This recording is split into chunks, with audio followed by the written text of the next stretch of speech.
Hi, I'm Mark Toole with 8020service.com. Today's video is on the question, if you have a problem with a business, what is the best way to leave reviews or have action taken besides complaining to the Better Business Bureau? Okay, I recorded a video on this and my camera cut out, so I'm going to try to keep this one short, so hopefully we avoid that here. A few things here, though. There is a clear insight into the psychology of the person asking the question in the way they phrase this. Leave reviews, have action taken, Better Business Bureau. They view this situation as something that they cannot personally handle or resolve. They need to appeal to some sort of authority on high, whether it's just the crowd shaming these people through a review, whether it's the Better Business Bureau, who in my experience is basically nothing and should be ignored, or have action taken, which brings up like terrifying images of government agents kicking doors down and arresting people over customer service complaints, which seems ridiculous. None of those things are what I'm going to recommend. What I'm going to recommend is a few steps in order that will get, most likely in almost every case, get you what you want. Now, first, you have a problem with a business. That's not very specific, but you obviously know what the problem is. Sit down, disconnect your emotions for a moment, and think about the problem rationally.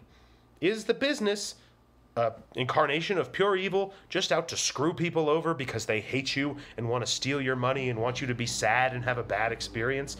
Almost certainly not. You may feel that way. Those are your emotions. Those are not facts.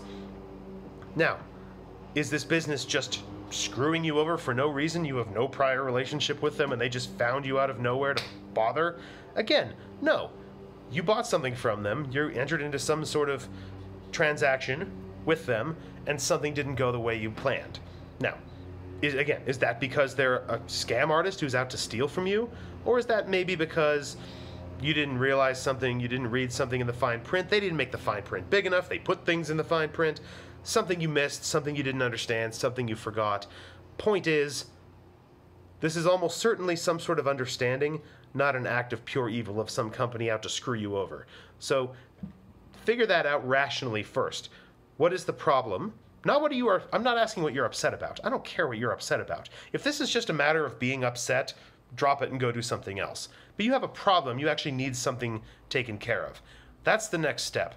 Figure out what it is you want the company to do to make your problem right. Then, of course, figure out if that request is reasonable or ridiculous. For example, if you have some sort of a monthly service and you couldn't log in for a couple of weeks, maybe a free month is in order. That's not an unreasonable request. 10 free years? Stupid. If you had to contact the business about something and you thought the customer service agent was a little bit rude, first of all, just drop it. That's boring and no one cares. But if you feel the need to complain about it, let somebody know in a civil manner. We'll get to that in a minute. And drop it there. It's like, I want this person fired and I want their entire family to starve. That's bizarre. And no company in their right mind is going to let a customer tell them which employees, how to run their company, how to fire their employees or hire employees or anything like that. That's not your job. That's not up to you. That's kind of just a terrible thing to do anyways. So drop that right there if that's what it is. But figure out what you want and if it's reasonable or not. If it's reasonable, the next step is to contact the company. And you're going to contact the company in a very specific way. You're going to contact them calmly, not emotionally, not angry, not sad, no emotions at all. You're going to contact them in an objective way, and you're going to contact them in basically a form of persuasion. You want them to do a certain thing. This is what you're contacting them about. This is a business transaction. This is a high-level, intelligent transaction. This isn't a, I'm going to vent my anger and frustration. Do that at your cat or your houseplant or whatever. Get it out of your way if you must. And for this, it's business. Think of it as business and approach it as such. You're going to be dealing with, talking to, emailing, whatever, someone at the company. If it's a small company, you might be dealing with the owner of the company. If it's a bigger company or even a medium-sized company, it's probably going to be some sort of customer service person, maybe in the US, maybe in the Philippines, maybe somewhere else. It doesn't matter. If it's a huge company, you're probably going to have a huge corporation, customer service department, press 47 for English, thing beeps in your ear, all that nonsense. Again, it is what it is. Not a concern here. You need to get to a person who can help you, and you need to make it easy for that person to help you. What I mean is, leave out the story, the sob story, the anger story, whatever. My Aunt Sally died in 1974 and I had to go to her funeral, but your thing didn't work, so I want, no one cares about that. Well, maybe your Aunt Sally cares about that, but this company doesn't care about that. The person working at this company doesn't care about that.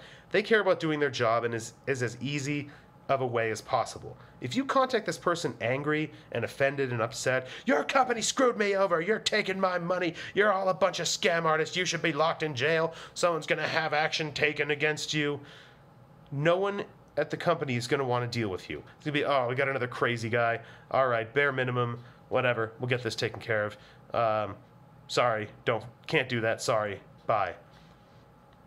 If you approach someone calmly and make it easy for them, hey, I bought this thing, maybe I didn't realize this is what was going on, I thought it was this other thing. In any case, I'd like you to do X. Can you do that for me? Thanks in advance, let me know. That makes it a lot easier for them to give you what you want. Especially if it's a routine thing. Yeah, sure, of course, done. Even if it's an exception, well, yeah, this guy was nice and polite and friendly. He has a reasonable explanation for the thing. There's no real reason for me not to do this. There is a good reason to not do. There is a good reason to do what you want, and that reason is the implied threat. That you're very nice, you're very civil, you're very friendly, you're asking for a thing that's quite reasonable. If I tell you no, then you might get upset, then you might write a bad review, we'll talk about that in a minute, you might do all these other things. I don't want that to happen. I want my job as the customer service answer person to go as smoothly as possible. So if you help me do that, I'll give you what you want the vast majority of the time. Keep in mind, you're dealing with a real company that has a product and a service that they sell to people for money, people who find it valuable. It's not some giant fraud or scam or evil empire or someone out to screw you over or people stroking their goatees and laughing at your suffering or whatever nonsense people like to talk themselves up with some of the time. It's none of that.